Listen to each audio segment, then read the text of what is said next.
사도행전 9장 보시겠습니다.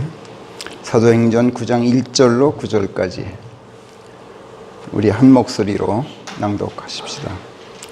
시작. 그런데 사울은 여전히 씩씩대며 주의 제자들에 대하여 위협적이고 살기 어린 말을 내뱉으면서 대제사장한테 가서 다마스커스의 회당들에게 보내는 편지들을 써달라고 그에게 열망하였으니, 그러면 남자들이든 여자들이든 이 도를 따르는 자가 하나라도 자기 눈에 띄면 자기가 그들을 포박하여 예루살렘으로 끌고 올 수 있겠다는 것이더라. 이렇게 하여 그가 여행길에 올랐는데 그가 다마스커스에 가까이 이르렀을 즈음에 갑자기 하늘에서 한 줄기 빛이 내리비쳐 그를 에워싸는 것이더라. 그리하여 그가 땅에 엎드렸더니 사울아 사울아 어찌하여 네가 나를 핍박하는 것이냐 하고 그에게 말씀하시는 음성이 들려오는 것이더라. 그래서 그가 주여 니시오니까 하고 물으니 주께서 말씀하시기를 나는 네가 핍박하는 예수라. 네가 채찍에 대들어 발길질하기는 어려우니라 하시더라. 그가 놀라 벌벌 떨면서 말씀드리기를 주여 제가 어찌하기를 원하시나이까 하니 주께서 그에게 말씀하시기를 일어나 그 성읍으로 들어가라. 그러면 네가 꼭 해야 할 일이 네게 지시되리라 하시더라. 그런데 그와 함께 길을 가던 사람들은 음성은 들으나 사람은 보지 못한 채 말을 잃고 서 있었더라. 그리고 사울이 땅에서 일어나니 이때 눈은 열려 있는데 사람은 보이지 않는 것이어서 그들이 그의 손을 잡고 인도하여 다마스커스로 내려가는 수밖에 없더라. 그리고 그가 시력을 잃고 사흘을 지내면서 먹지도 못하고 마시지도 못하더라. 아멘. 설교하겠습니다. 누구라도 유용한 그릇으로 사용하시는 하나님, 이런 제목으로 오늘 성령의 조명으로 말씀을 증거해 보도록 하겠습니다. 사도행전 7장에서 스데판이 유대인 정교인들에 의해서 돌에 맞아 순교했죠. 그 스데판을 돌로 치는 자들이 옷을 벗고 돌을 던졌어요. 그 옷을 왜 벗었느냐? 피가 튀면은 그 옷에 묻히지 않으려고 옷을 벗었다 그래요. 근데 그 옷을 벗어놓은 옷을 사울이 지키고 있었어요. 사도행전 7장 58절이 그렇게 증언해요.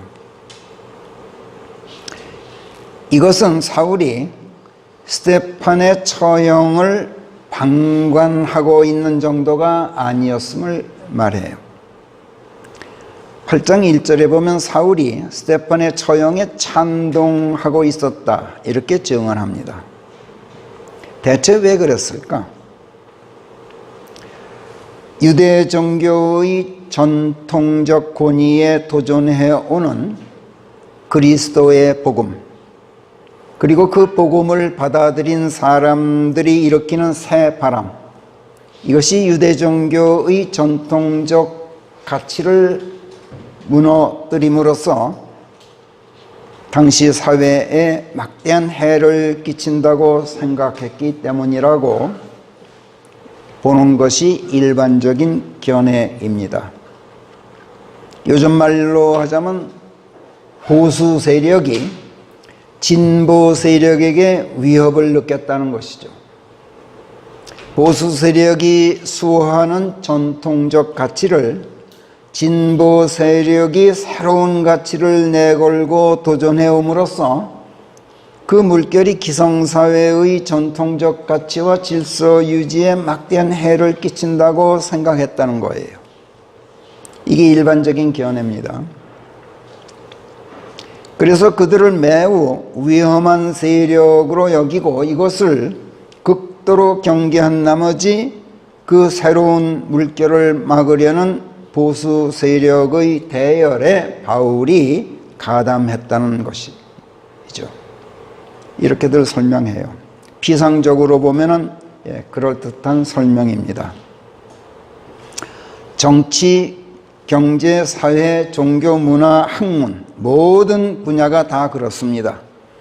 기존 가치를 수호하려는 보수 세력은 새로운 가치를 내세우며 도전해오는 진보 세력의 깃발을 꺾으려고 반드시 반발하게 돼 있어요.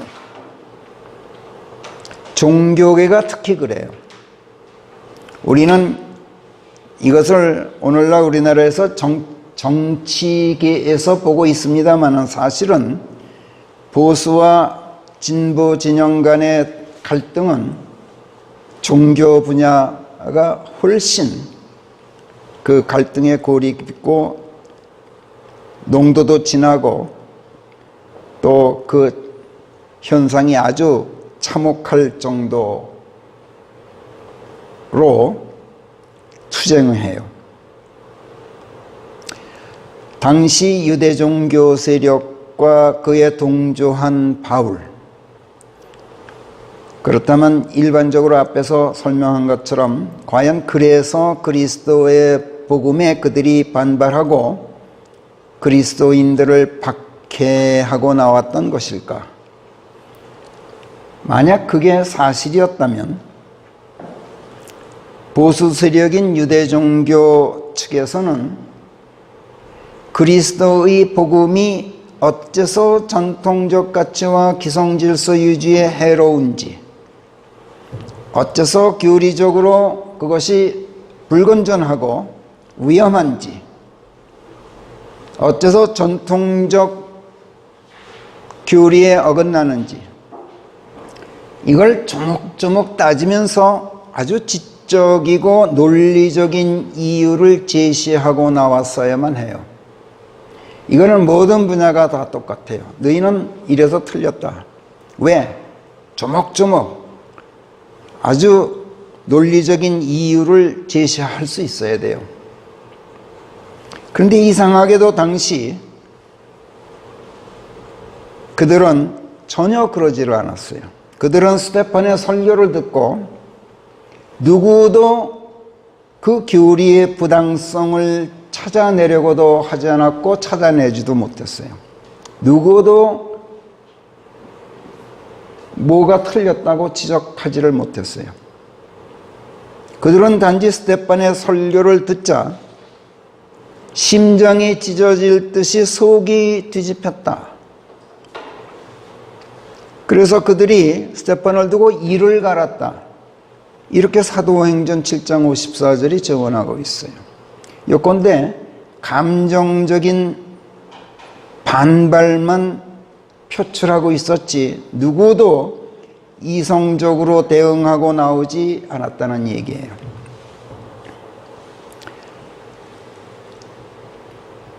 당대의 종교 세력은 사회를 이끄는 지성 계급이에요. 최고의 지성 계급이에요. 그런데도 그들은 전혀 지적인 반응을 보이질 못했어요. 그러고 보면 바울도 그랬어요. 당시 바울은 그가 반대하는 예수님의 제자들은 말할 것도 없고 그가 속해 있던 종교 세력 내에서 누구보다도 종교적 지성을 거의 완벽하게 갖춘 지식인이었어요. 바울은. 그는 예수님의 제자들과는 신분부터가 달랐어요. 예수님의 제자들은 거의 그야말로 무식한 어부들이었어요. 그런데 바울은 그 자신이 사도행전 22장 3절에서 이렇게 말했죠. 내가 킬리키아의 한 성읍인 타소에서 태어나 이 성읍에서 자랐지만 나야말로 유대인 된 사람으로 가말리엘의 문화에서 양육되었다. 가말리엘은 당대 최고의 석학이었어요. 또 조상들의 율법에 완벽하게 합치되게 법도대로 내가 가르쳤다. 이렇게 스스로 밝혔어요. 이처럼 그는 종교적 지성을 완벽하게 갖춘 아주 유식한 지식인이었어요.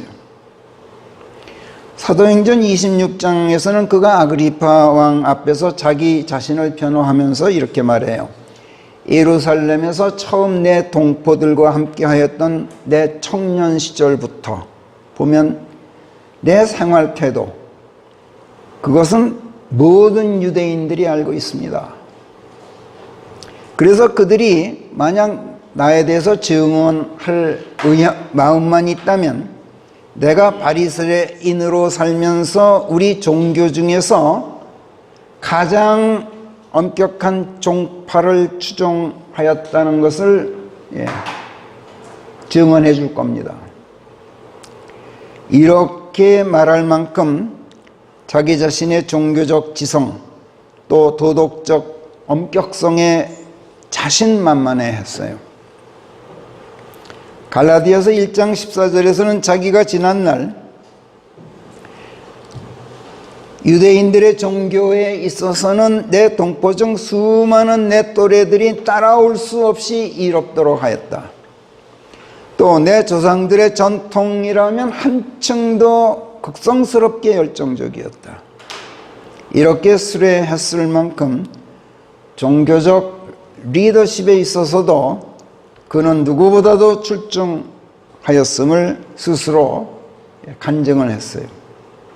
빌립보서 3장 6절에서는 율법의 의로 말하자면 나는 나무랄 데가 없었다.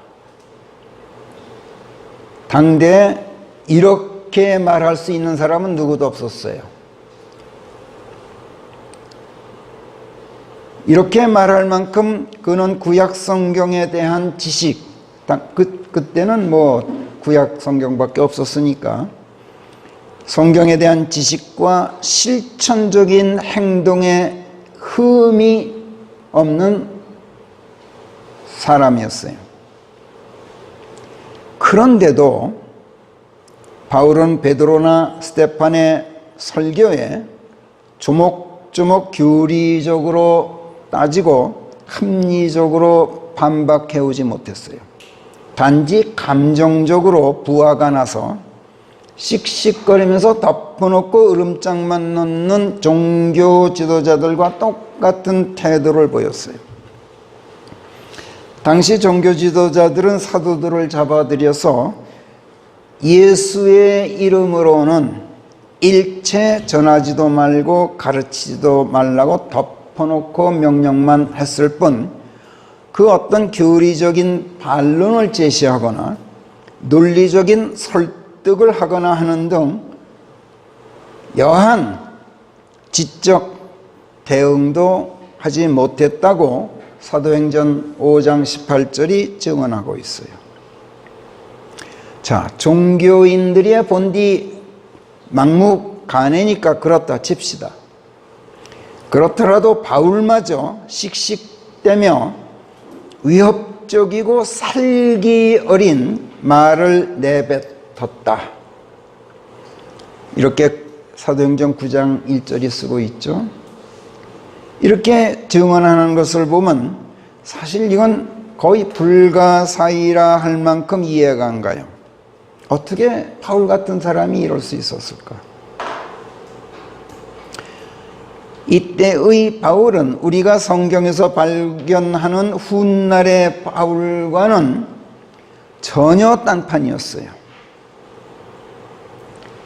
전혀 딴판으로 그리스도의 복음에 덮어놓고 감정적으로만 반발하는 무식쟁이 종교인에 지나질 않았어요.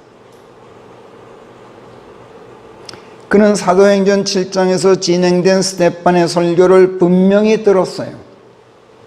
이때 바울이 당대의 대학자였던 가말리아의 문화생다운 지성인의 사고를 하고 있었다면, 또 그가 그토록 자부했던 도덕적 종교인답게 조금이라도 영적 지성으로 반응하고 있었더라면, 씩씩거리면서 대제사장에게 찾아가서 자기가 다마스커스로 가서 그리스도의 복음을 따르는 자가 눈에 띄는 족족 남녀 불문하고 예루살렘으로 잡아들여 올 테니 공식적인 체포영장을 발부해 주시오 하고 요청하지는 못했을 거예요. 이건 무슨 전통 가치를 수호하고자 하시고 하는 차원의 태도가 전혀 아니에요. 무슨 기성사회의 전통적 가치니 무슨 질서 유지니 하는 따위를 염려하는 차원의 그런 태도가 아니에요. 이건 지난날 예수께서 공생애 중 복음을 전파하고 종교인들을 꾸짖으셨을 때 그들이 나타냈던 예수님께 보였던 태도나 똑같았어요.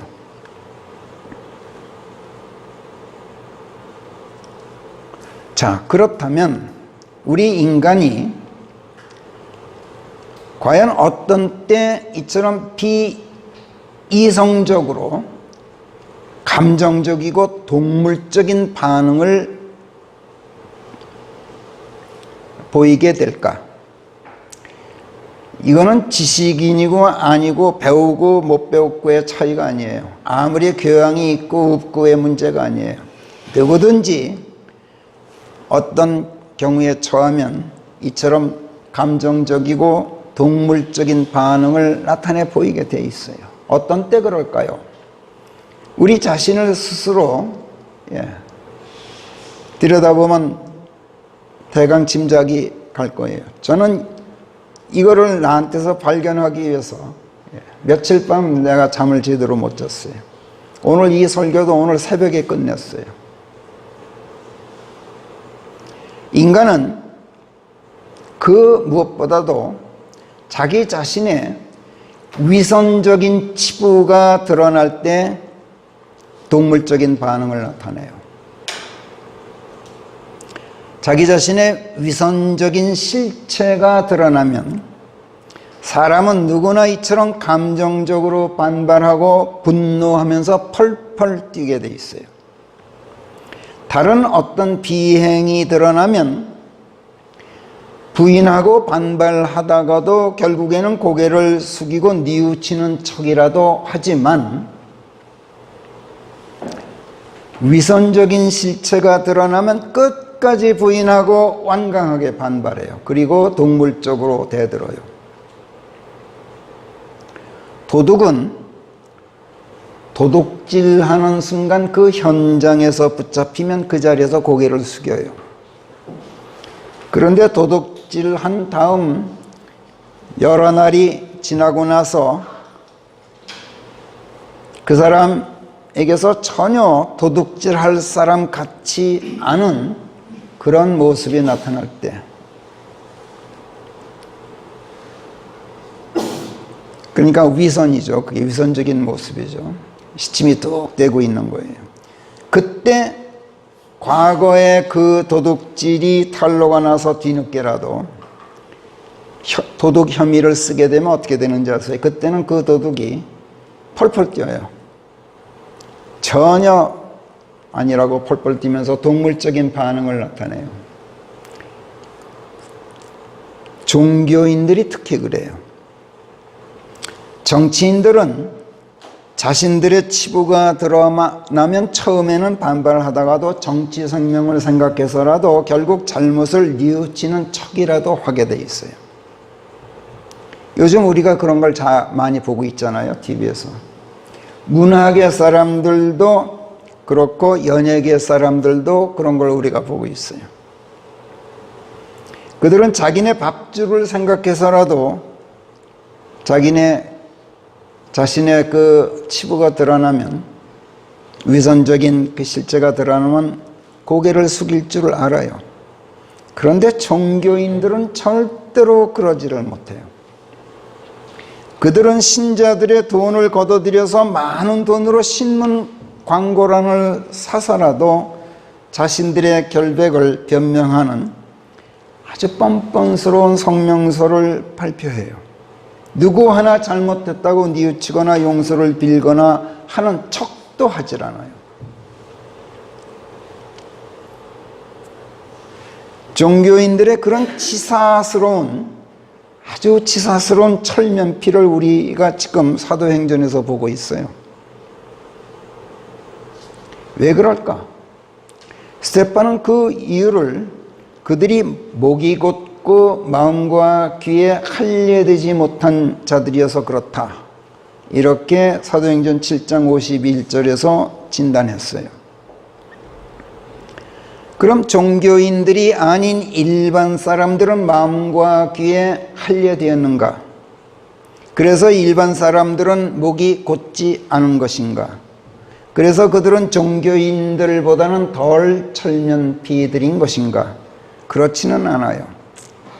마음과 귀에 할례되지 못한 것은 그들도 마찬가지이고, 목이 곧기로 말하자면 종교인들보다 더하면 더했지 덜하지는 않아요. 그렇다면 종교인들은 어째서 자신들의 그 위선적 치부가 드러날 때 그처럼 감정적으로 반발하고 비이성적으로 반응하면서 비종교인들보다 더 치사스러운 철면피들이 되는 것일까? 비종교인들은 마음과 귀에만 할례되지 못한 게 아니라 육신도 할례되지 못한 사람들이에요. 일반 사람들은. 근데 종교인들은 마음과 귀는 할례되지 못했지만 육신에는 할례된 사람들이에요. 그 차이가 있어요. 유대인 종교인들은 출생 후 여덟의 날에 육신의 포피를 잘라내는 할례를 행하죠. 비유대인 종교인들은 어떻게 육신의 할례를 행할까요? 육신의 포피를 잘라내는 할례 대신 그들은 육신의 행동으로 종교적 자기의를 드러냄으로써 성결한 척하는 육신의 할례를 행해요. 종교인들이 그만큼 위선이란 말이에요. 그러나 유대인 종교들이건 비유대인 종교들이건 마음의 할례로 할례되지 못한 것은 마찬가지예요. 자신들의 모든 죄를 짊어지시고 자기네들 대신 죽으신 하나님의 어린 양 예수 그리스도의 죽으심만으로 침례되어 들어가서 그분과 함께 죽고 그분과 함께 장사까지 지내줘서 세상에 대하여, 죄에 대하여, 자신의 육신적 자아에 대하여 죽음으로써 세상으로부터 선별되고 죄와의 관계를 완전히 끊고 자기 자신의 옛사람과 결별하는 영적 할례, 이게 마음의 할례예요. 이게 진짜 할례예요.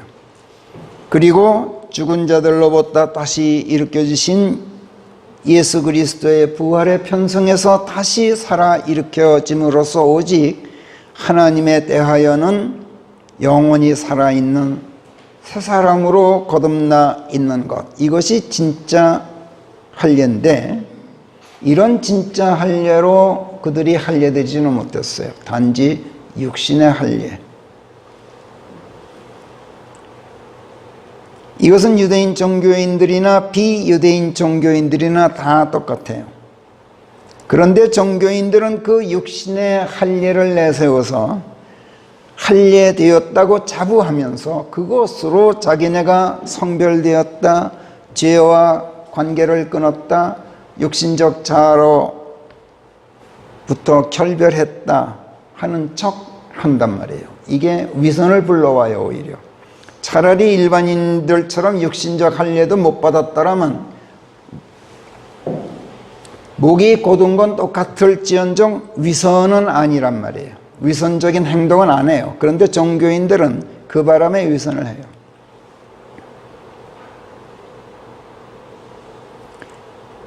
사람들도 보면 대학 나온 사람하고 대학 나오지 못한 사람하고 보면 별반 차이가 없어요. 뭐 대학 나왔다고 뭐 더 많이 아는 것도 아니에요.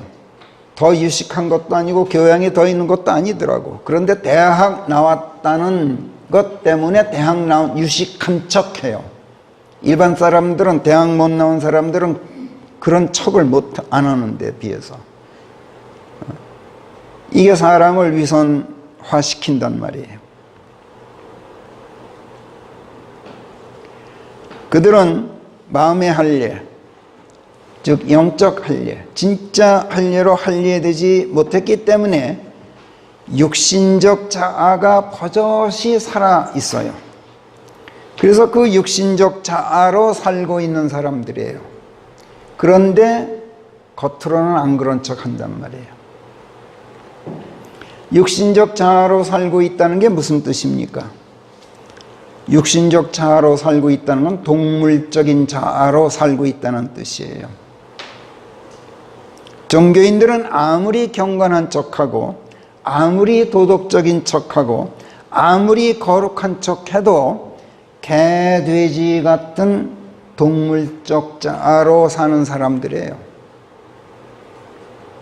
그들이 자기네들의 위선적인 치부가 드러날 때 앞에서 말씀드렸듯이 동물적인 반응을 나타내는 이유는 그래서예요. 동물이기 때문에 동물적인 반응을 나타낸단 말이에요. 개니까 개처럼 대든단 말이에요. 그래서 빌립보서 3장 2절에서 빌립보서 3장 2절 말씀 우리 같이 읽기로 해요. 빌립보서 3장 2절 짧지만 시작. 개들을 조심하고 악한 일꾼들을 경계하며 할례파를 주의하라. 예. 성령께서 이렇게 충고하셔요.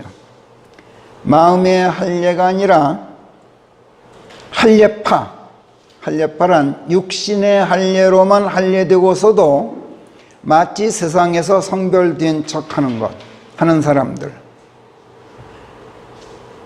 죄와 관계를 완전히 끊고 육신적 자아와 결별하고 거룩한 척하는 위선적인 모든 종교인들, 이걸 할례파라 그래요.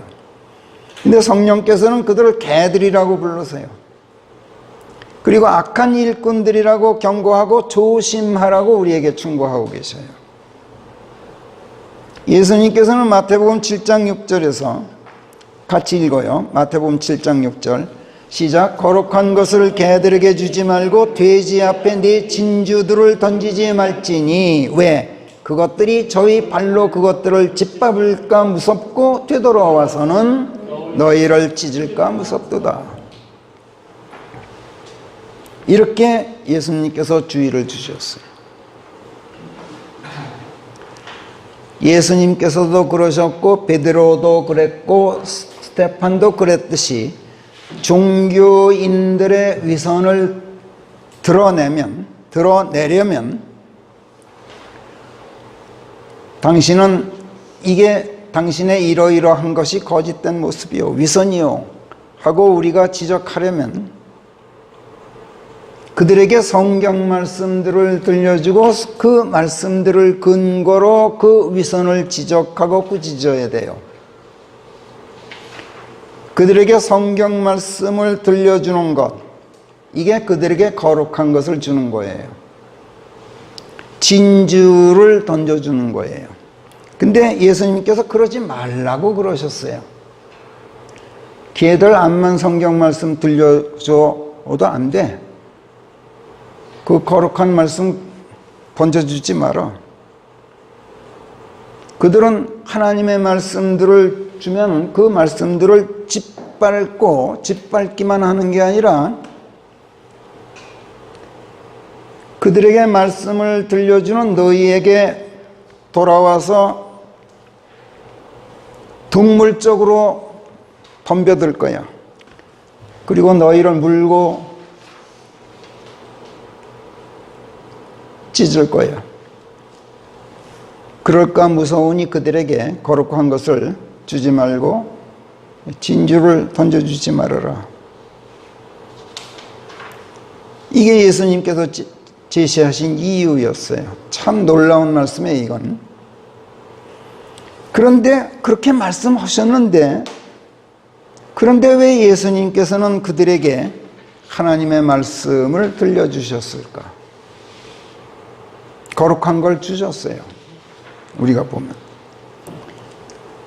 그러나 예수님께서는 그들이 말씀을 듣고 반성하고 회개하고 돌아서기를 기대하셔서 그들에게 하나님의 말씀들을 들려주고 그들의 위선적 실체를 밝히고 질타하고 경고하셨던 것이 아니에요. 예수님께서 그러신 이유는 첫째,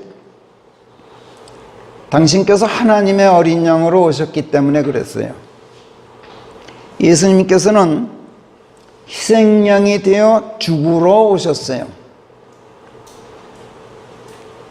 예수님께서는 종교인들의 동물적인 본성을 건드려서 그들 손에 죽으심으로써 당신을 세상에 보내신 아버지 하나님의 뜻을 수행하려고 오셨어요. 그러니까 건드리셨어요. 죽임당하시려고. 미친 개를 건드렸단 말이에요. 물려 죽으시려고. 이게 첫째 이유예요. 사실 성사됐잖아요. 예수님은 십자가에 단 자들이 누구예요? 다 미친 개들이었어요. 종교인들. 예수께서 개들에게 거룩한 것을 주고 돼지들에게 진주를 던져주신 이유 둘째는 그들의 반성과 회개를 기대하고 촉구하시기 위해서가 아니라 우리가 저들처럼 되지 않기를 바라시고 그것을 충고하시기 위함이었어요. 그리고 셋째는 그들에게 결국 하나님께서 화를 보내실 텐데 예수께서 몇 번 경고하셨죠.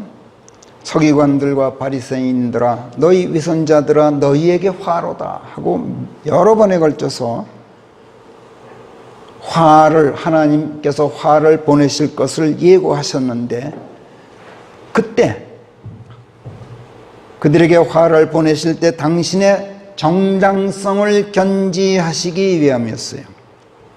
봐라, 내가 얼마나 너희들에게 여러 번 예고하고 경고하지 않았느냐.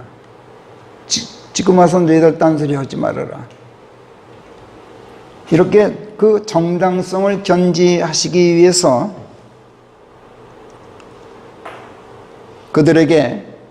그들을 건드리셨어요. 그들에게 거룩한 것을 던져주고 그들의 위선적인 실체를 낱낱이 밝히셨어요. 그들이 결국 화를 당하게 되면 그때 가서 예수님의 오르심과 하나님의 그 준엄한 심판의 정당성을 깨닫게 될 거예요. 그래서 그러셨어요. 사실은 스데판도 그랬어요. 스데판은 저들 손에 죽임당할 것을 각오하고 저들에게 하나님의 말씀을 설교했어요. 스데판의 설교 중 어떤 메시지가 종교인들의 심기를 건드리고 그들의 동물적인 반발을 불러일으켰던가. 스데판은 사도행전 7장 48절부터 53절에서 다음과 같이 유대인 종교인들에게 말했어요. 굉장히 긴 설교 중에서 이 부분을 보면은 사도행전 7장 48절부터 시작. 지존자께서는 손으로 만든 사원들에는 거하지 않으신다. 여기서는 제가 현대 어체로 바꿔서 해놨어요. 일부러. 그러니까 거하지 않으시느니라가 아니라 이렇게 한번 바꿔봤어요. 시작. 다시 한번. 지존자께서는 손으로 만든 사원들에는 거하지 않으신다. 이것은 그 선지자가 말하기를 주가 말하노라 하늘이 내 보좌요 땅이 내 발받침인데 너희가 무슨 집을 내게 지어주고자 하느냐 또는 무엇이 내 안식의 처소란 말이냐 내 손이 이 모든 것들을 만들지 않았느냐 하고 말씀하셨다 한 대로인 것이다. 목이 곧고 마음과 귀가 할례되지 못한 자들이여 그대들은 늘 성령께 반항하고 있나니 그대들의 조상들이 그러더니 그대들이 또 그러고 있다. 선지자들 중 그대들의 조상들이 박해하지 않았던 이가 누가 있는가? 그 정의로우신 이의 오심을 일찍이 밝혔던 이들을 그들이 죽이더니 지금은 그대들이 그들의 반역자들이요 살인자들이 되었나니 천사들이 전해준 율법을 받고도 그대들은 그것을 지키지 않았다.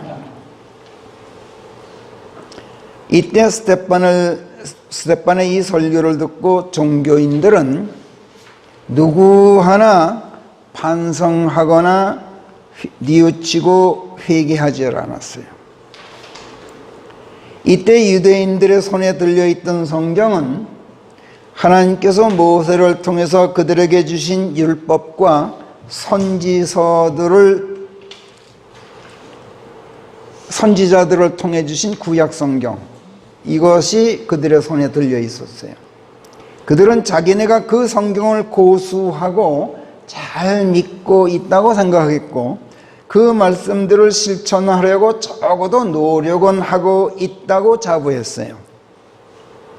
종교인들은 누구나 자기네가 성경을 받아들이고 믿고 적어도 그것을 실천하려고 애만큼은 쓴다.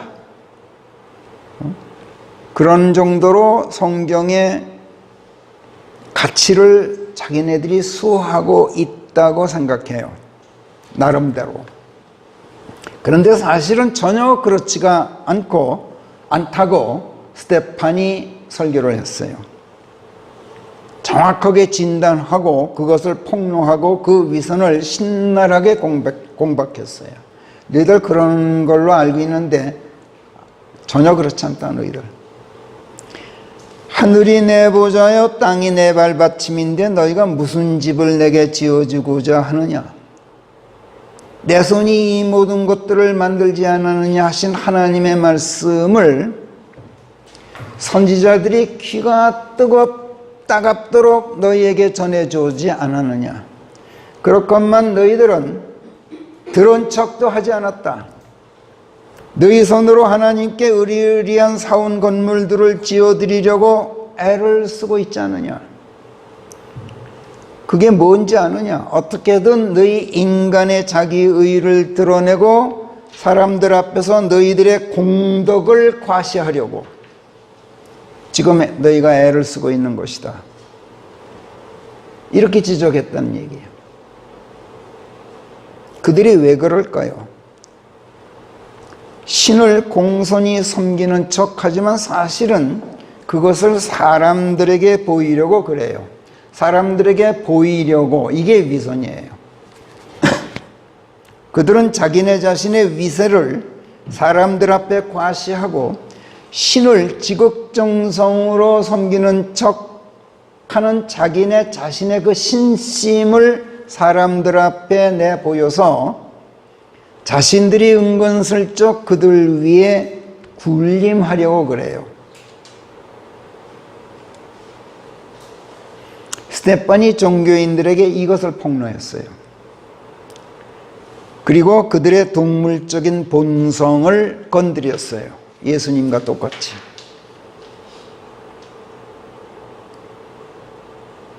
예수님께서도 지난날 그들의 위선을 지적하고 경고하고 저들의 동물적인 반발을 사셨죠.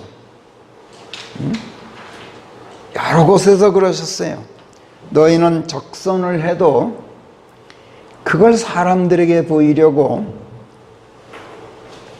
사람들 앞에서 영광을 받으려고, 사람들 앞에서 나팔을 불어대면서 적선을 한다. 그러기를 너희들이 좋아한다. 너희는 심지어 기도를 해도 사람의 눈에 띄려고 회당이나 길모퉁이에 서서 기도하기를 좋아한다.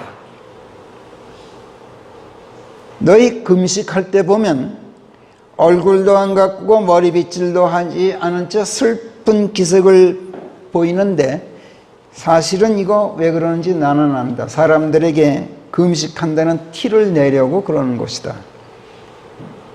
예수님께서 다 지적하신 거예요.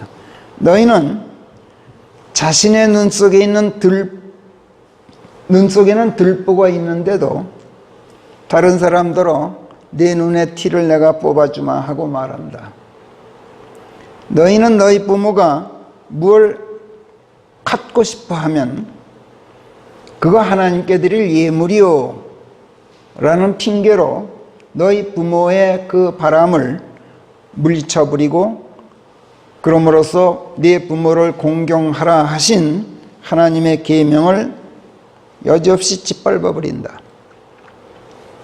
너희 위선자들아, 이사야가 뭐라 그랬느냐?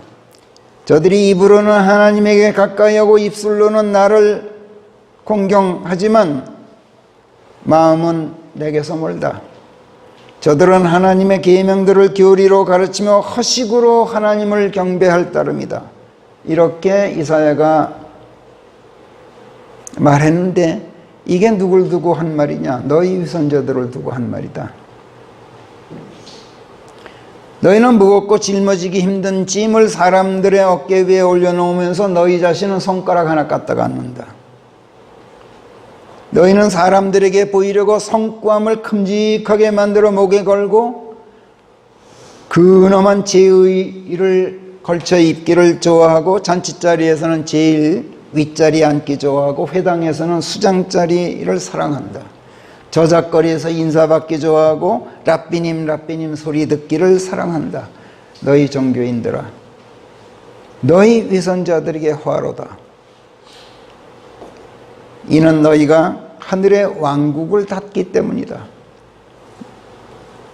너희가 몸소 거기에 들어가지로 않으면서 그리로 들어가고 있는 사람들을 너희가 또 가로막기 때문이다. 너희 위선자들아, 너희에게 화로다. 이는 너희가 거칠애로 긴 기도를 해주고 과부들의 집을 늑탈하기 때문이다. 또 너희 종교로 개종할 사람 하나를 얻으려고 사방 온갖 곳을 두루 돌아다니다가 한 개종자를 얻으면 그를 너희보다 곱절이나 더 지옥의 자식으로 만든다. 너희 위선자들아, 너희 눈먼 안내자들아, 하루살이를 보고 깜짝 놀라면서 그리고 깜짝 놀라 그거를 너희 수프 그릇에서 건져내면서 낙타는 삼켜버리는 너희야. 너희 위선자들에게 화로다. 잔과 접시의 거죽은 아주 깨끗이 닦으면서 너희 속은 착취와 방종으로 그 더러움으로 가득 차 있다. 너희는 거죽은 참 아름다워 보여도 그 속은 죽은 자들의 뼈와 온갖 더러운 것들로 가득 찬 회칠한 무덤과 똑같다. 겉으로는 의롭게 보여도 속은 위선과 폐역으로 가득하지 않느냐. 이렇게 예수님께서 아주 가차없이 그들의 실체를 벗겨놓으셨어요. 그러니 그들이 예수님을 환영할 리가 없죠. 환영하기는커녕 속이 뒤집히고 분노한 나머지 결국 예수님을 십자가형에 처해버렸어요. 예수님의 말씀을 듣고 누구 하나 반성하거나 자책하거나 회개하고 돌아선 종교인은 단 한 사람도 없었어요. 그런데 스테판이 또 나타나더니 똑같이 그러고 나와요. 조목조목 그들의 위선을 지적하고 가차없이 질책하면서 그들의 위선과 치부를 여지없이 폭로하고 나왔어요. 그러니 그들은 예수님 당시와 똑같이 속이 뒤집혔죠. 이를 갈면서 아주 감정적으로 반발하고 분노하지 않을 수가 없었어요. 바울도 그랬어요. 그는 스테판의 설교를 들고 반성하고 자책하고 회개하는 이성적인 반응을 보이기는커녕 스테판을 석형에 처하는데 찬동하고 동조했다고 성경에 쓰고 있어요. 종교란 원래 이런 법이에요. 종교는 그 실체를 밝히고 그 잘못을 아무리 지적하고 생각을 바꾸라고 아무리 타일러주고 그들에게 닥칠 화가 얼마나 무서운 것을 아무리 경고해 주어도 반성하고 돌아서질 않아요. 종교는 절대로 그러질 않아요. 앞에서 보았듯이 저들은 하나님의 말씀들을 아무리 들려줘도 소용이 없어요. 저들은 아무리 하나님의 말씀들을 들려줘도 그냥 세상에 많고 많은 여느 책들 이야기를 들려주는 것이나 마찬가지로 받아들여요. 하나님의 말씀들을 그냥 짓밟고 그 말씀들을 옳게 들려주는 사람에게 되레 동물적으로 덤벼들어서 물어뜯어요. 예수님께서 그렇게 말씀하셨어요. 왜 그럴까요? 그 이유는 간단해요. 개들이 거룩한 것을 거룩하게 압니까? 돼지가 진주를 진주로 압니까? 종교인들도 똑같아요. 저들도 하나님의 말씀들이 하나님의 말씀들인 줄을 몰라요. 아무리 성경을 들이대어도 저들에게는 그냥 코란이나 불경이나 무슨 노노나 힌두계 무슨 바라문이나 무슨 우파니샤드 같은 그런 경전 들이대는 것이나 똑같은 반응을 나타내요. 예수님께서 공생의 기간 중 저들에게 그토록 성경 말씀을 들려주고 복음을 들려주셔도 저들 종교인들은 누구도 그 말씀 앞에 굴복하고 회개하지 않았어요. 베드로의 설교를 듣고도 그랬고 스데반의 설교를 듣고도 일반인들이 아닌 종교인들만은 누구 하나 회개한 사람이 없었어요. 도리어 그를 죽였고 예루살렘 교회에 대해서도 한층 더 극렬한 박해의 끈을 바짝 조였어요. 그래서 스데반의 순교에 이어서 예루살렘 교회에 큰 박해가 일어났고 그러자 사도들을 제외한 모든 성도들이 산지사방으로 뿔뿔이 흩어지게 되었는데 이것이 유대 종교의 본거지가 아닌 이방 세계의 일반 사람들에게 복음이 한층 더 널리 확산되는 계기가 되었고 이게 하나님의 지혜였다고 우리가 배웠죠. 여기에 또 하나님의 권능이 가세해서 그들로 하여금 많은 이적들과 표적들을 행하도록 허락하심으로써 많은 사람들이 회심하게 되었는데 그러면 그럴수록 종교인들의 분노와 적개심은 한층 더 그 농도를 더해갔고 사울도 한층 더 사나운 살기를 품고 그리스도의 도를 따르는 자들을 잡아들이는 데에 스스로 앞장서기로 차원하고 나왔어요. 그는 이것이 성경을 수호하고 하나님의 도를 되레 지키는 일인 것으로 착각했지만 사실은 앞에서 보았듯이 자신의 위선적인 치부가 드러나는 것에 대한 동물적인 반응을 보인 것에 지나질 않았어요. 종교 세력의 그런 똑같은 본성을 지니고 있었던 거예요. 그러면서 그는 자신도 모르는 사이에 본의 아니게 그 자신 하나님의 원수가 되고 말았어요. 그리고 당시 종교 세력의 괴수였던 대제사장에게 가서 체포영장을 발부받아서 그리스도인들을 색출하고 포박해서 예루살렘으로 연행해 오기 위해서 일행을 거느리고 다마스커스로 떠났어요. 하필이면 왜 다마스커스였는지 그 이유는 확실하지 않지만 아마도 유대나 예루살렘에 비해서 다마스커스에서 복음 전파의 여파가 컸기 때문이었을 거예요. 다마스커스가 시리아의 수도죠. 요즘 트럼프 대통령이 다마스커스를 미사일 폭격을 했죠. 시리아 정부군이 반군을 진압한다고 화학 무기를 썼어요. 그 나라는 참 이상한 나라예요. 자기 백성인데 자기 백성이 정부군에 대든다고 화학 무기를 써요. 종교가 그렇게 무서워요. 종교는 무슨 짓이라도 해요.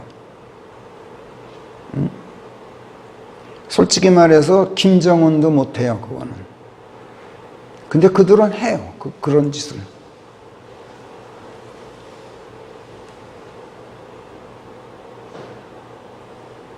아무튼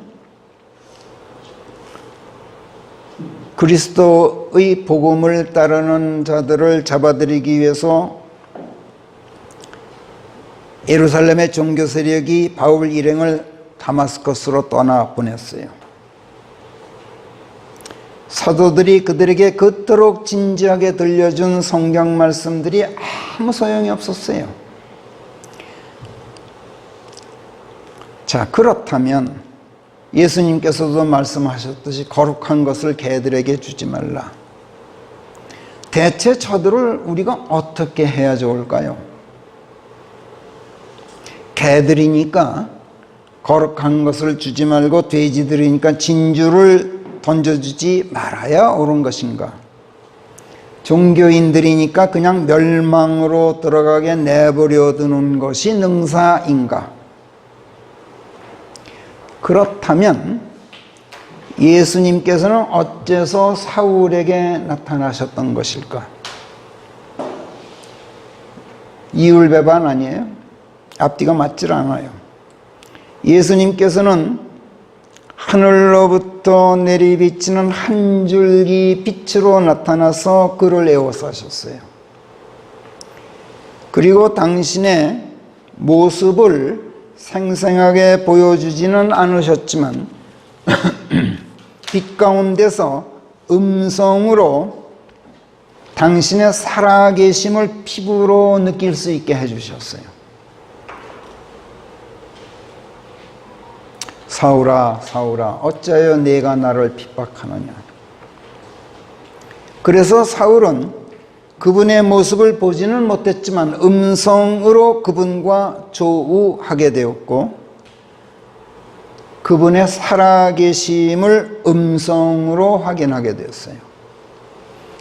그리고 그 자리에 엎드렸어요. 그 이야기를 지금 우리가 사도행전 9장 서두에서 읽고 있는 중이에요. 그 이름이 히브리어로는 사울, 헬라어로는 바울이라고 불리는 그 인물.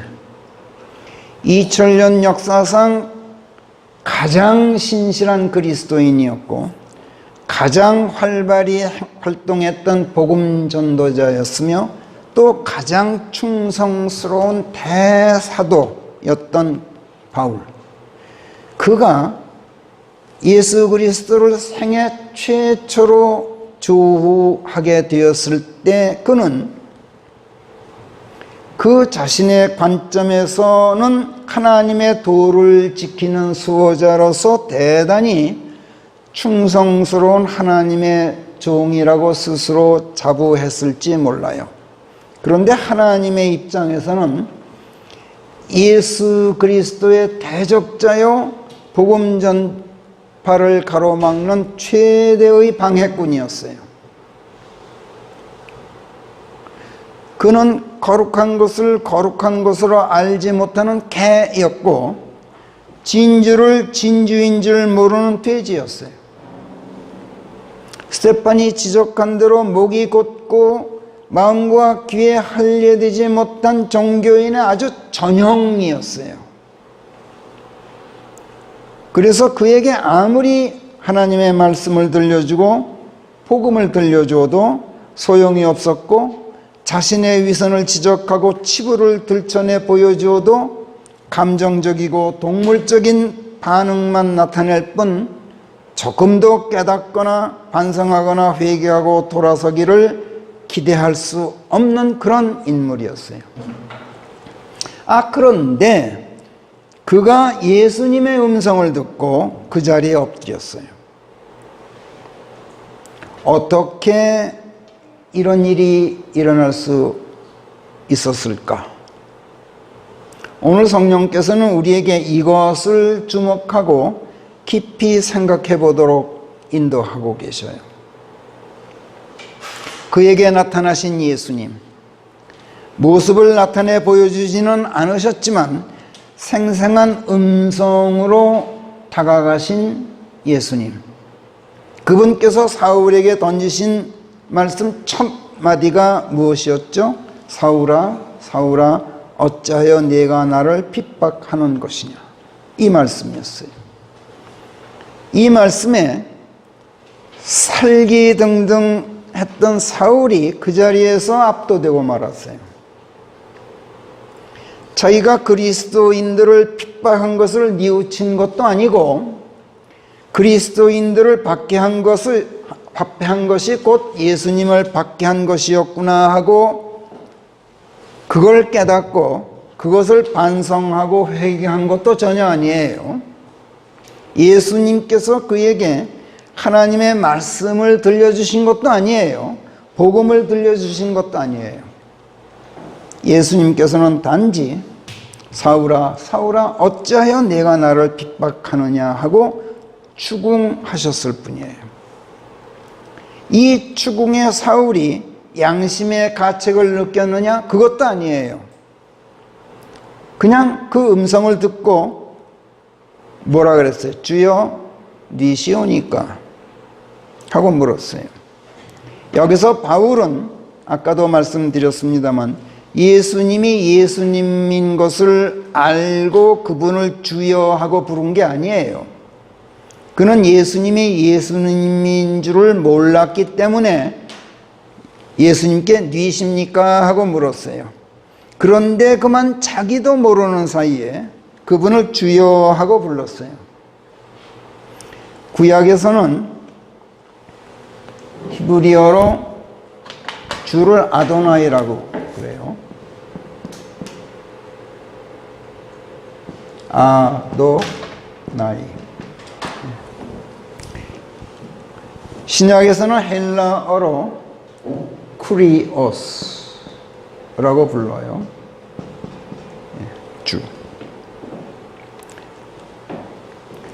킹제임스 성경이 첫 글자를 대문자로 L 이렇게 쓰면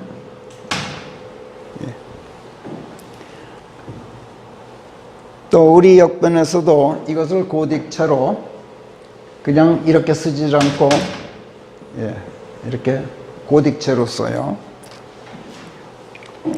이 말은 하나님을 지칭하는 존칭이죠. 주. 그냥 하나님을 지칭하는 존칭이 아니라 그냥 왕이나 종이 자기 주인을 부르거나 왕을 부를 때 주군 또는 군왕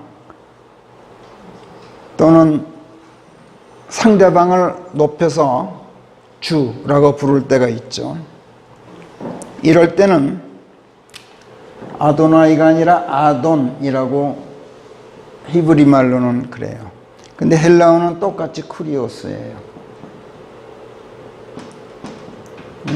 그리고 우리는 이 글자를 다른 글자보다 작게 이렇게 표시해요. 역본에서 표기를.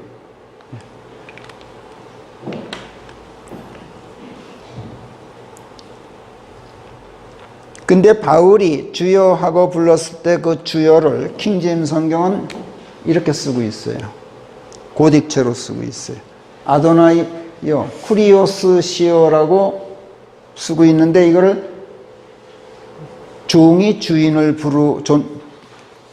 지칭하는 존칭어가 아니라 주 하나님을 일컫는 존칭어로 주여하고 불렀어요. 자기도 모르게 하나님을 알아봤다는 얘기예요. 어떻게 그럴 수 있었을까? 예수님께서 그에게 던지신 말씀 첫 마디를 다시 한번 우리 보기로 해요. 거기 보면 어찌하여 네가 나를 핍박하였느냐 이렇게 과거로 묻질 않으셨어요.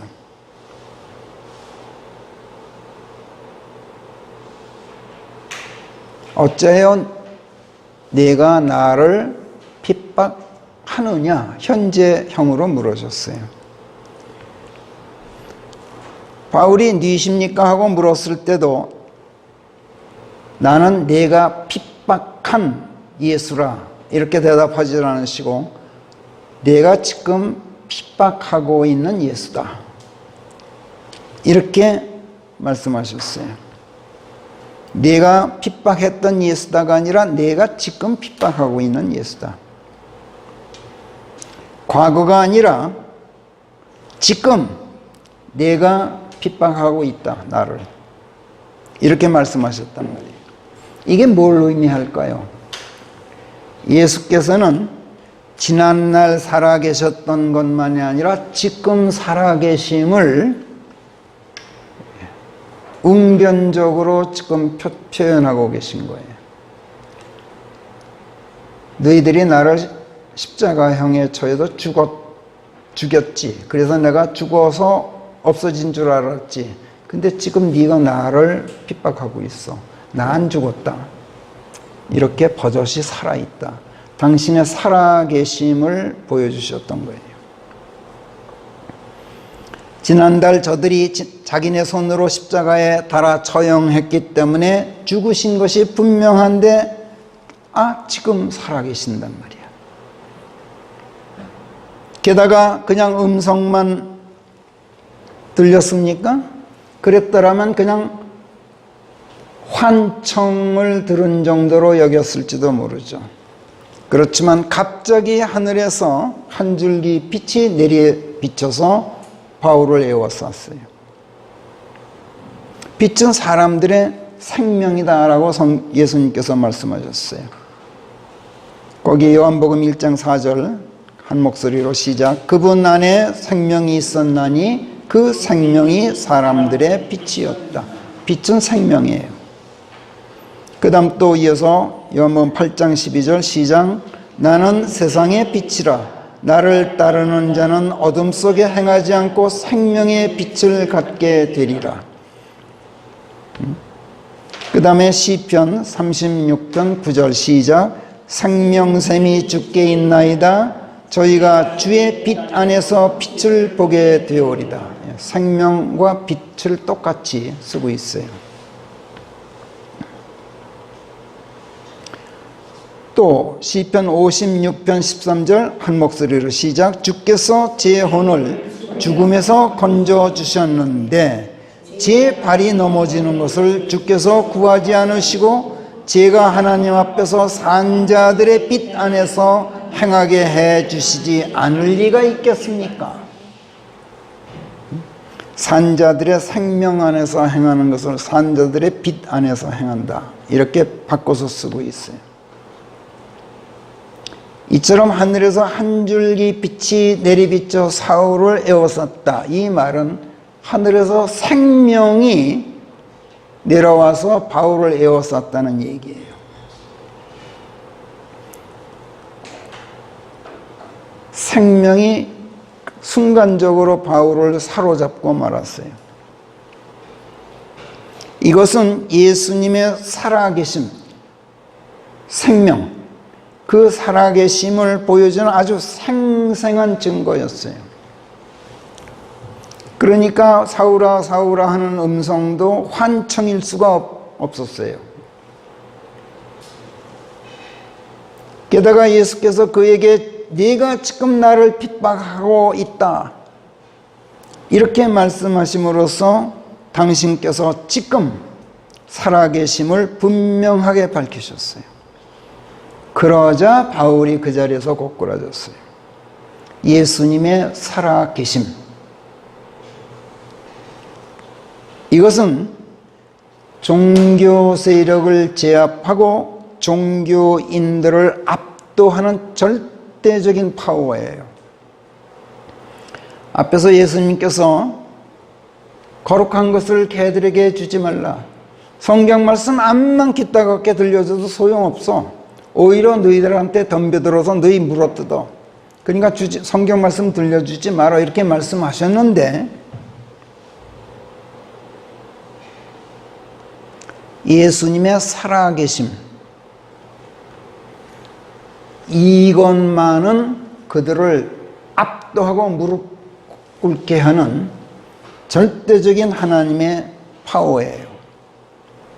아무리 목이 곧고 마음과 귀에 활례되지 못한 종교인들일지라도 성경 말씀을 아무리 들려줘도 소용이 없고 아무리 복음을 외쳐도 끄덕 않는 그 완악한 종교인들도 예수님의 살아계심 앞에서는 무릎을 꿇어요. 이걸 우리가 지금 성령께서 오늘 바울과 예수님의 조우를 통해서 보여주고 계신 거예요. 예수님께서 사도행전 9장 5절에서 바울에게 또 뭐라 그러셨죠? 네가 채찍에 대들어 발길질 하기는 어려우니라. 이거 개역 성경에서는 싹 뺐어요. 이 문장 전체를. 채찍. 채찍이 뭐예요? 밭갈이 하는 농부가 소가 힘을 다해서 쟁기를 끌도록 하기 위해서 소를 채건하기 위해서 엉덩짝을 후려치는 채찍, 막대기 이걸 말해요. 우리말에 적합토록 하기 위해서 킹제임 성경이 프릭스라고 쓰고 있는 것을 채찍이라고 옮기긴 했는데 원래 이 프릭스는 우리가 동양에서 쓰는 채찍과는 달라요.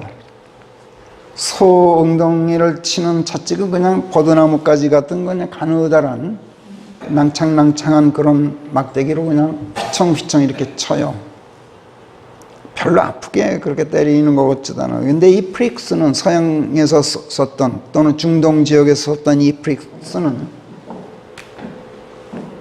이렇게 후려치는 채찍이 아니라 찌르는 막대기예요. 창처럼 끝이 바늘처럼 뾰족해요. 그래서 이 한킹이나 흠킹이 가시채 가시채찍 이런 식으로 옮겼어요. 그거를. 근데 가시채찍이라는 건 존재하지 않아요, 세상에. 그냥 끝이 이렇게 아주 뾰족해요. 그리고 이 프릭스의 특징은 요 끝, 이 손 잡는 데는 이렇게 넓적해요. 이렇게. 주걱처럼. 왜 그러냐면, 쟁기에, 농부가 이제 그 쟁기를 이렇게 붙잡고 따라가잖아요. 근데 쟁기에 흙덩이가 묻으면은 앞에 나가질 않아요. 그러면 이 스쿠프로, 이 주걱으로 이렇게 흙을 띄워줘요. 소가 잘 끌고 갈 수 있게 하기 위해서. 끝은 뾰족하고 여기는 넓적한 주걱처럼 생긴 이게 프릭스인데 이걸 우리가 이해하기 좋으라고 그냥 채찍이라고 옮겼던 거예요. 우리가. 그 소가 아주 낑낑대면서 쟁기를 끌고 가다가 힘이 들면은 걸음을 멈춰요. 또는 힘이 없어서 슬슬 끌고 가면 농부가 엉덩이를 찔러요. 그럼 아파서 견딜 수가 없어서 그냥 억지로 다시 또 힘을 내서 끌고 가죠. 그러다가 성질이 사나운 소는 경우에 따라서는 딱 멈춰서고 데모를 해요. 아니면은 밖구랑에서 이탈하는 수가 있어요. 그러면 또 농부가 찌르면은 소가 화가 나서 뒷발로 발길질을 해요. 그 채찍에다가. 근데 아무리 발길질을 해도 발꿈치가 이 채찍에 닿을 수가 없어요. 그러니까 헛발질만 치는 거야. 지금 그 얘기를 하고 계신 거야. 네가 채찍을 걷어차려고 발길질 아무리 해봤자 그거 안 된다. 지금 그 말씀이야. 이걸 이제 그 다른 역본들은 가시채기를 걷어차는 것이 내게 고생이로다 뭐 이런 식으로 해놨어요. 그런 뜻이 전혀 아니에요. 이거 그 사람들 무슨 뜻인지도 모르고 그렇게 옮기는 거예요.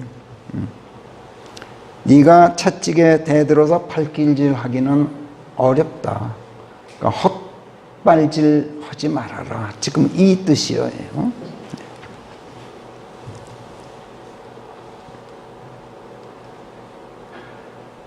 이게 뭘 말할까요? 지금 바울은 예수님을 처음 만난 거예요. 여기서 음성으로. 그런데 알고 보니까 예수님께서 자기를 지금 불이어 밭가리를 시키고 계신 거야. 응? 자기는 예수님을 핍박했다고 생각했는데 오히려 예수님이 채찍을 들고 계속 앞으로 밀고 나가게 하시는 거야. 스데판이 석형을 받을 때 그에게 동조했던 것도 알고 보니까 예수님의 밭가리의 일환이었어. 지금 다마스커스로 그리스도인들 잡으러 가는 것도 예수님께서 지금 쟁기질하고 계신 거예요.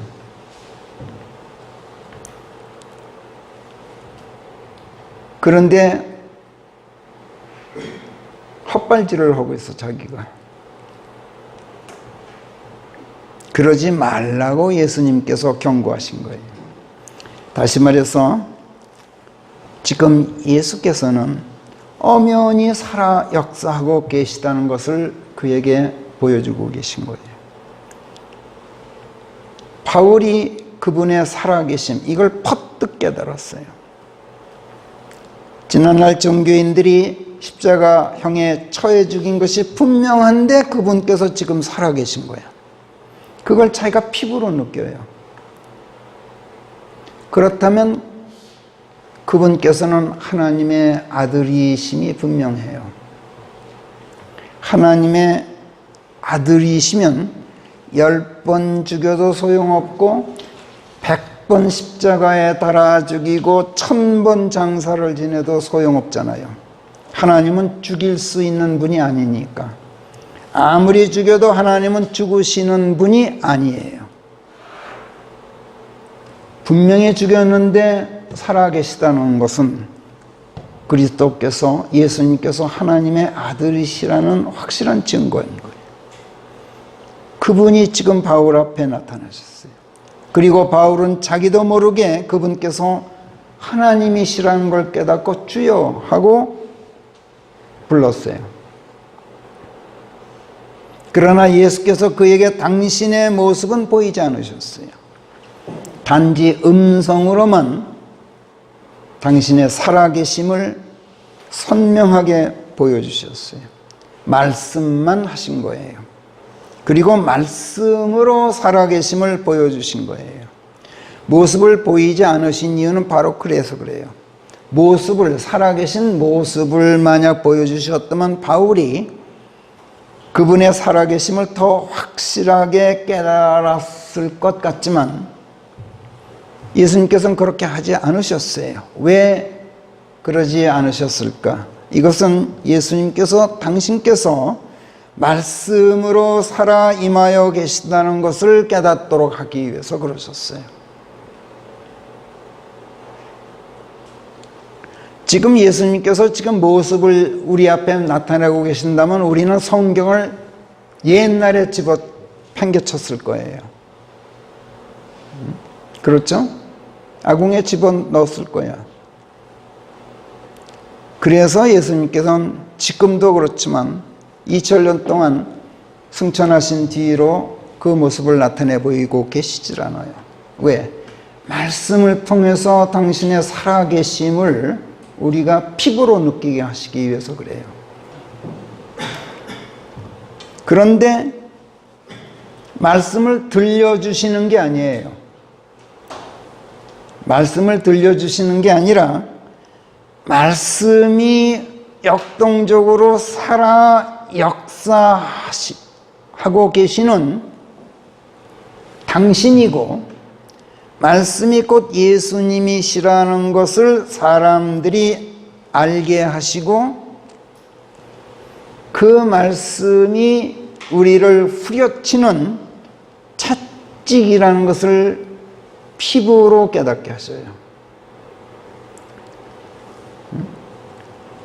그래야 사울처럼 완악한 종교인들도 그 말씀 앞에서 압도되고 무릎 꿇고 말씀이 곧 그분의 실체시라는 것을 인정하고 그 순간 종교적 관념 유의를 그치게 돼요. 그래서 그러는 거예요. 그렇다면 이제 결론인데, 어째서 하나님께서는 이렇게 사람들을 압도하시려는 것일까? 어째서 특히 종교인들을 제압하고 그들을 무릎 꿇게 하시는 것일까? 어째서 하나님께서는 그들을 그야말로 멸망의 자식이니까 멸망으로 들어가도록 내버려 두지 않으시는 것일까? 예수님께서는 바울에게 사도행전 9장에서 바울에게는 이렇게 이유를 밝히질 않으셨어요. 왜 내가 너를 지금 나의 살아계심 그 자체를 가지고 너를 왜 압도하는지 아느냐, 그 이유를 설명하신 일이 없어요. 바울이 6절에서 벌벌 떨면서 물었어요. 주여, 제가 어찌하기를 원하시나이까? 그런데 예수님께서는 아무 설명도 없이 다만 일어나서 다마스코스로 계속 가라. 그러면 네가 꼭 해야 할 일이 거기서 내게 지시될 것이다. 이렇게만 말씀하셨어요. 훗날 바울이 사도행전 26장에 가서 아그리빠 왕 앞에서 변론했을 때는 13절부터 18절까지 다음과 같이 간증하고 있어요. 우리 그걸 한번 읽어요. 사도행전 26장 13절부터 시작. 오 왕이시여, 내가 대낮에 길 가던 중이었는데 태양의 밝음보다 더 눈부신 한 줄기 빛이 하늘에서 내려오더니 내 주변과 나와 함께 길 가던 자들의 주위를 비치는 것이었소이다. 그리하여 우리가 땅에 엎드렸더니 그때 내게 말씀하시는 한 음성이 내게 들려왔으니 히브리 말로 말씀하시기를 사울아 사울아 어찌하여 네가 나를 핍박하느냐? 네가 채찍에 대들어 발길질하기는 어려우니라 하시는 것이었소이다. 그리하여 내가 말씀드리기를 주여 니시옵니까 하였더니 그분께서 말씀하시기를 나는 네가 핍박하는 예수라. 그러나 일어나 네 발로 서라. 사실은 내가 너를 네가 지금껏 보아왔던 일들과 앞으로 내가 네게 보여주고자 하는 일들을 행하는 일꾼으로 만들고 증인으로 만들고자 하는 이 목적으로 네게 나타났느니라. 내가 너를 백성으로부터 건져내고 이방인들로부터 건져내어서 이제는 그들에게 너를 보내나니 그들의 눈을 뜨게 하고 그들을 어둠에서 빛으로 곧 사탄의 권세에서 하나님께로 들이켜 그들로 죄들의 용서를 받게 하고 내 안에 있는 믿음을 통하여 성결케 된 자들 가운데 있는 하나님의 유전을 받을 수 있게 하라 하시는 것이었소이다.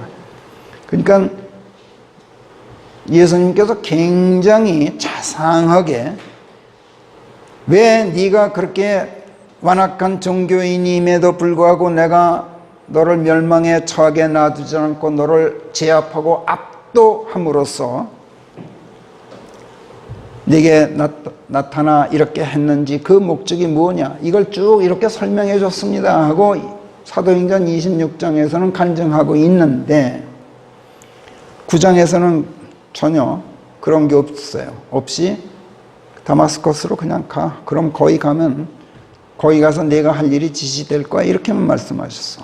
단지 뒤에서 15절 16절에서 보면은 아나니아라는 인물을 다마스커스로 보내서 사울을 찾아보게 하시고 그때 이렇게 아나니아에게 이렇게 말씀하셨어요.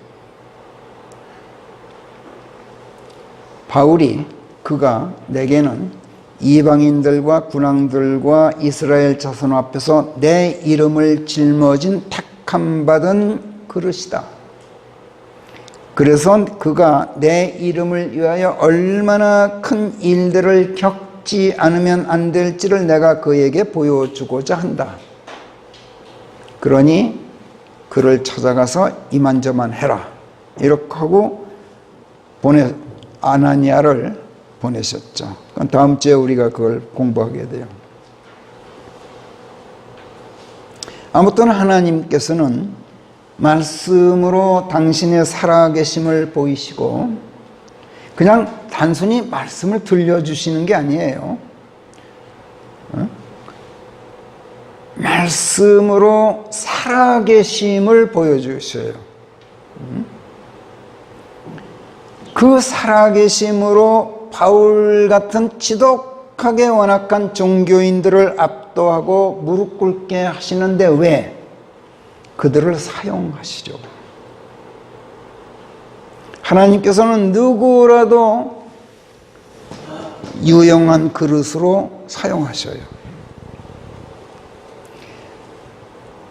여러분도 그거를 되돌아보면 수긍이 갈 거예요. 지난날 여러분에게 복음을 전하고 여러분을 예수님께로 인도했던 사람들 누구예요? 참 완악한 종교인들이었을 거예요, 아마. 10중 8구. 그런데 하나님께서 그들을 사용하셨잖아요. 그리고 오늘의 여러분들이 되게 해준 창본인들이야. 단초가 되어준 사람들. 하나님께서 사용하셨어요. 그렇기 때문에 아무리 완악한 종교인이라도 우리가 그들을 안타까워하고 그들의 회개를 위해서 하나님께 기도하고 어떻게 해서든 성경 말씀으로 역사하고 계시는 예수 그리스도를 그들 앞에 증거해주고 그분의 살아계심을 역설해 주어야지. 그들을 우리가 비방하거나 손가락질하거나 배척해서는 안 된다는 걸 우리가 알 수 있어요. 하나님께서는 누구라도 사용하셔요. 다시 말씀드리지만 하나님께서는 사탄도 사용하셔요. 기도하겠습니다. 하나님, 저희들도 지난 날에는 종교인들이었고 목이 곧고 마음과 귀에 할례되지 못한 멸망의 자식들이었습니다. 이런 저희들에게 말씀으로 살아 역사하시는 예수 그리스도께서 찾아오셨고 그분의 살아계심으로 저희들을 압도하고 무릎 꿇고 복음에 순종케 하셔서 저희를 살리셨습니다. 하나님, 저희가 이 은혜를 이 시간 새롭게 감사합니다.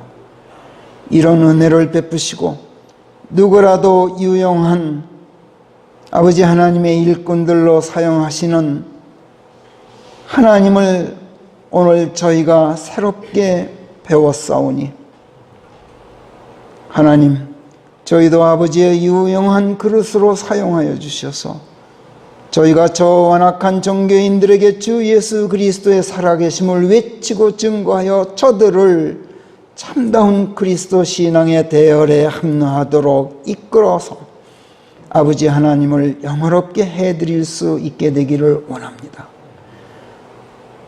부디 저희들을 그렇게 인도해 주시옵소서. 감사하고 우리 주 예수 그리스도의 이름 안에서 기도하옵나이다. 아멘.